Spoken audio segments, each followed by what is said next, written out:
gloomy out there. It's really gloomy out there. Consumer prices jumped 7.5% compared to a year ago, the steepest annual increase since February 1982. Energy is up year over year 27%. Meat, poultry, fish, eggs, they are up as a group 12.5%. You listen to your president, you know that he had the answer to inflation. The country's got to produce more goods. Then we got to have a little more unemployment. So when there's more goods to buy and less people who can afford to buy the goods, then the prices will come down.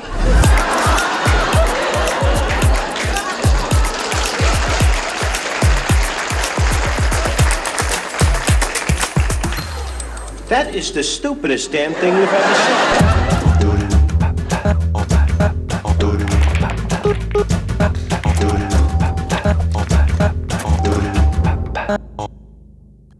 Inflation has spiked. Supply chain issues persist. A vicious regional war has the potential to tip over into an ugly global crisis. And your customers are likely being very protective with their dollars. So what's a business owner to do? I've invited 3 experts on to help with some tips on this because, look, you can't ignore it. But overreacting is also a danger. In a paper written for Harvard Business Review, Professor Oded Koningsberg contends that the usual solutions of cutting costs and raising prices is actually an outdated holdover from the 1970s. Neither is particularly attractive, and both could possibly do more harm than good. There are other options, including overhauling your pricing structure. And we say that actually this is an opportunity for them to change not only the prices, but to change the revenue models. Because of a time of a change, it might be the case the market will be more accepted for a change of forms. Changing your pricing model differs from merely raising prices. This is something that could include creative ideas like implementing subscription plans for your product or maybe bundling items together. This is also a good time to take a look at your portfolio of offerings and make sure it's nice and clean. This is something that Professor Koningsberg said you should be doing on a regular basis anyway. Cleaning the portfolio means that in some cases, product line is sometimes product which are there from legacy, inertia. And this is exactly the opportunity to clean. Companies probably need to clean their portfolio continuously. And they fail to do it. And what we say, this is an opportunity for companies to do so. Because now's the time to do it if you're going to do it. It's the time to do it because it's the deflection point. The other one you mentioned is repositioning the brand. What are the risks of repositioning the brand? Because if you have a known commodity or known brand, I should say, and that suddenly changes on folks, is there a risk of losing some traction that's already been built up? And then I guess the second question is, what are the advantages? Obviously, there are risks as well, because repositioning is not only we are using a price to help us in support the positioning of the product, and if we do not complement it with the right action, basically strengthening the mind of the consumers about what the product, what the value of the product or the service, we might fail in repositioning it, and failing in repositioning it may lead us to actually have a reduced sales. Jamie Adamchuk is a business management consultant and founder of UE Coaching, and he offers this option: build massive value. But value is just in the mind of the consumer, so how do you know what they're going to find valuable? And that comes back to asking. We've got to ask the question. We can't be so audacious to think that, hey, I know all the answers. I know what everyone else wants and what everyone's thinking. When we come from the perspective of going out and asking some of our clients, hey, what else could I provide you? What else could I share with you, whether it be a tool, a tip, a trick, a strategy, a web application? What else can I provide you that would bring you, your business, your life, even greater value? What I love about that is that becomes, from a competitive standpoint, that becomes very difficult for a competitor to duplicate that, because that is now unique to your business. I think of it as like a shortcut, right? It really is the shortcut. Human beings, we are like electricity. We truly want to take the path of least resistance. We want to do the least amount of work. My thought behind simply going and asking, why should I invest the time, the effort, the resources, the capital to go and create something when I don't really even know if that's what my ideal client wants. And if you and I just had a conversation about it, if I wasn't looking to sell you anything, and I really want to highlight that point, right, because I'm sure you get it as well as I do. Everyone and their dog wants to sit down, have a 5-minute conversation. Gosh, I know you and I, if we sat down for all the 5-minute conversations that people wanted us to have, our days would be filled. Our days would be absolutely packed. So instead of doing that, just have that casual conversation to really understand. Yeah, I really want to highlight that, Jamie, because you said something so important there. You're having this conversation without the intent of trying to sell somebody something.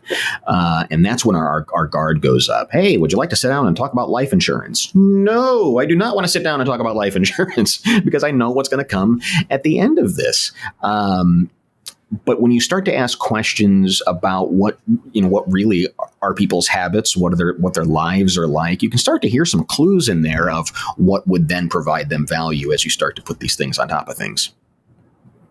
Absolutely. And really, when you can just simply do that, just ask those questions, have an open, honest communication about it, and let them know right up front, look, I'm not trying to sell you anything here. As a matter of fact, if I'm at any point attempting to sell you anything, I expect you to end the conversation right there on the spot.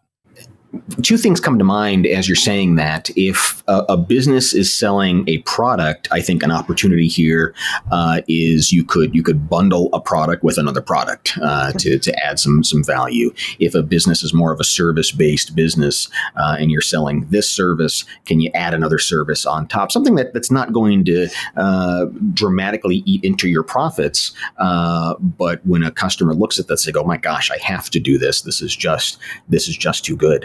And when we talk about adding value to things, a value could very well be a guarantee. I don't want to make a mistake.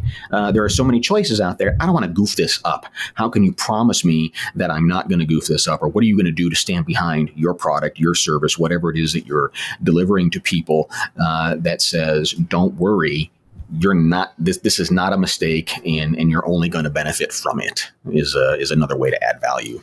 I love that, right? It's simple saying that I have. If it's not right, we're going to make it right.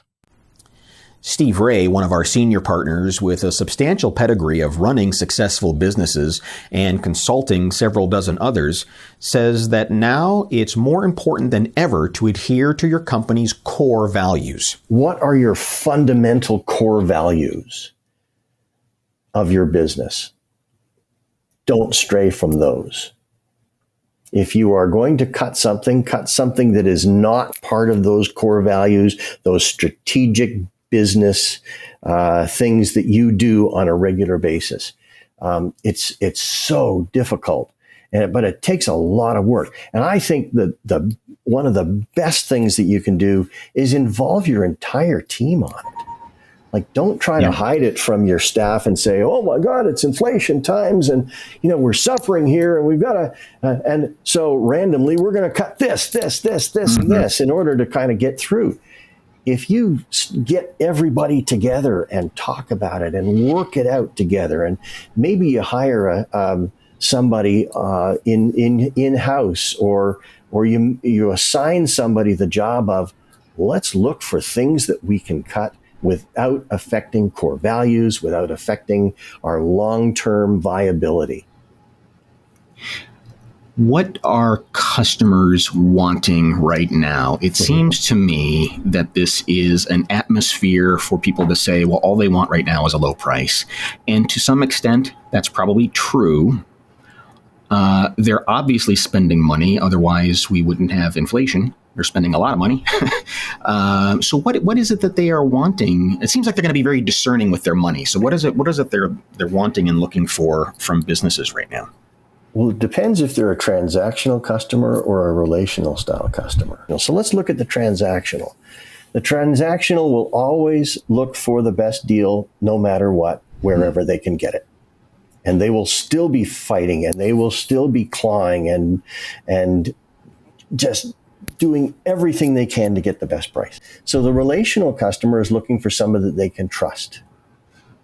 So if you are a business that specializes in relational customers, then what you need to do is to demonstrate to your customers that You are not going to gouge them. Your prices are probably going to be high, and they're probably going to remain high.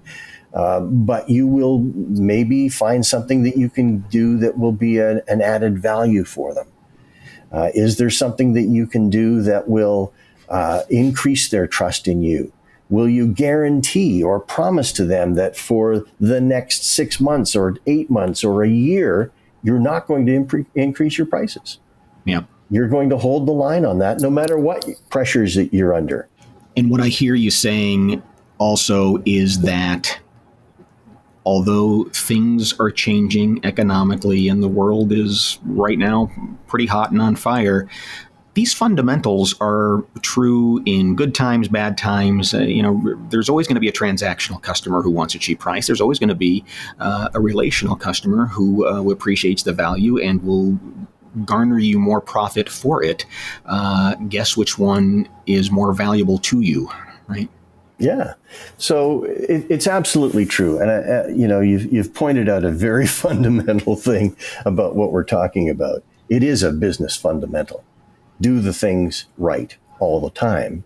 And it really, obviously there are checks and balances and there are highs and lows in all of these things. But a situation of inflation is just run your business properly.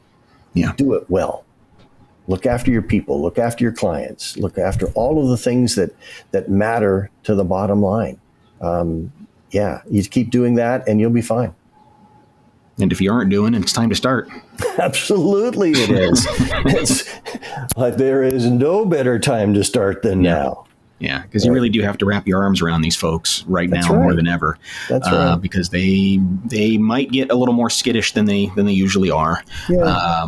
And that's just now is a great time. Now is a great time. Sorry to cut you off there. Now is a great time to go out and negotiate more long-term contracts. Yeah. So if you're in the purchasing business, so if you can. I know there's supply demand problems all over the world, but if you can negotiate more long-term contracts, so if we talk marketing, my goodness, if you have got you're 6 months into a year-long contract, can you go back to all of those people that you deal with and book it for another year now, or 2 years, or whatever they'll allow you to do? Book it out longer so that you can control those costs and you'll know what those fixed costs are for the foreseeable future. It makes a huge difference that's such a good tip, because that's really what inflation is all about. It's this uncertainty of what I'm going to pay. How do I budget for something that's may change in 6 months? Gosh, if you can lock some things in right now, not only have you now become a relational client and have this relational marriage with that company, but you have protected yourself from something that might be coming down the pike that we don't know and can't see. Look, if history has taught us anything, both recessions and high inflationary times can be ugly, but they're also short-lived. These situations are never forever. So what can you do right now to strengthen your position, or maybe change your position, improve value in the minds of your customers, and help them be sure, absolutely sure, that they've made the right choice? What kinds of changes are you making in your business to combat high inflationary times? And who knows, there might be a recession down the road. We have no idea what's going to happen next, but I'd love to hear your comments. Leave them in the comments below, or you can send me an email, johnny@molsonpartners.com. Think about that for a couple of weeks, and then I'll be back. And in the meantime, keep musing about marketing, because that's what I'm doing.